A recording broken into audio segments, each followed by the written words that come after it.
Hello बच्चों, चलिए प्रश्न को पढ़ते हैं। इसमें लिखा है कि प्रकाश वैद्युत उत्सर्जन के लिए शर्तों का उल्लेख कीजिए। तो चलिए बच्चों, इस प्रश्न की मूल अवधारणा देख लेते हैं और उसमें देख लेते हैं बच्चों कि ये प्रकाश वैद्युत उत्सर्जन क्या होता है। तो बच्चों, जब किसी धातु की सतह पर एक निश्चित आवृत्ति से अधिक आवृत्ति का प्रकाश आपतित होता है बच्चों इस प्रकार से, तो बच्चों इस धातु की सतह से इलेक्ट्रॉन उत्सर्जित होते हैं।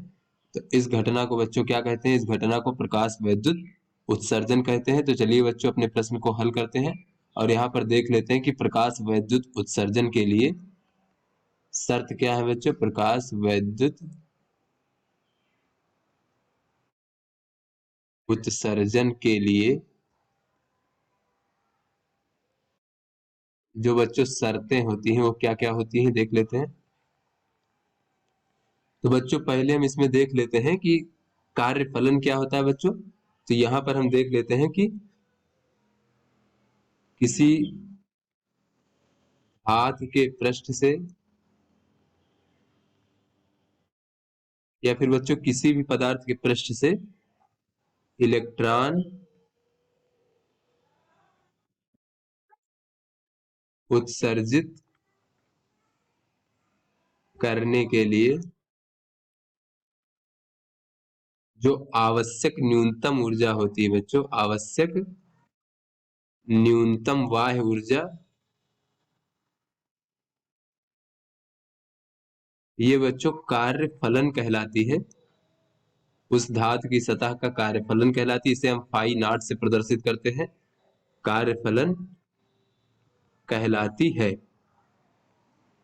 तो बच्चों ये प्रकाश वैद्युत उत्सर्जन के लिए बच्चों ये जो फोटान की ऊर्जा है बच्चों, फोटान की ऊर्जा यानी जो प्रकाश इस पर आपतित हो रहा है उसके फोटान की ऊर्जा ई का मान जो है बच्चों धातु की सतह के कार्यफलन से अधिक या उसके बराबर होना चाहिए बच्चों इस प्रकार से।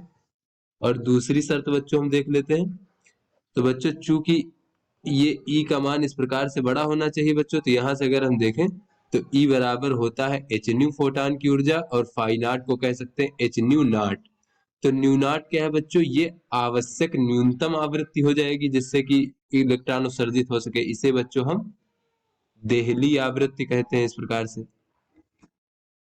तो इस प्रकार से बच्चों अगर हम देखें तो दूसरी शर्त में हम कह सकते हैं बच्चों कि ये जो आपतित प्रकाश की आवृत्ति है बच्चों, आपतित प्रकाश की आवृत्ति बच्चों, ये एच से एच कट जाएगा।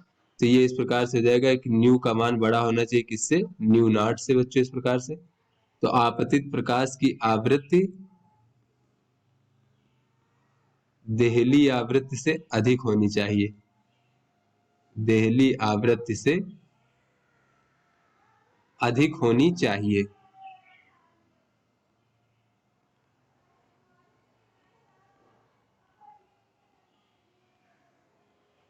फिर बच्चों तीसरी शर्त देख लेते हैं बच्चों। तो तीसरी शर्त ये है, अगर हम बच्चों यहां से देखें इस प्रकार से, तो बच्चों ई को कहा जा सकता है एच सी भागे लेमडा और इसको कहा जा सकता है एच सी भागे लेमडा नॉट।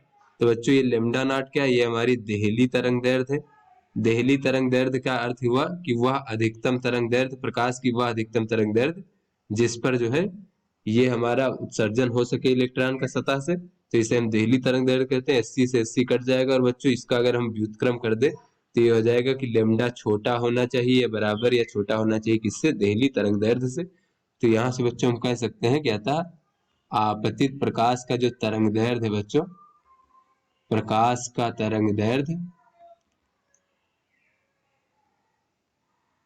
वो तरंग दैर्ध्य जो है बच्चों ये देहली तरंग दैर्ध्य से कम होना चाहिए, देहली तरंग दैर्ध्य से, जिसे बच्चों हम लेमडा नॉट से प्रदर्शित करते हैं, इससे कम होना चाहिए।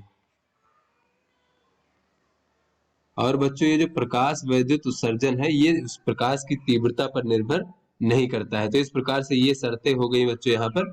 तो आशा करते हैं आपको समझ में आ गया होगा। धन्यवाद।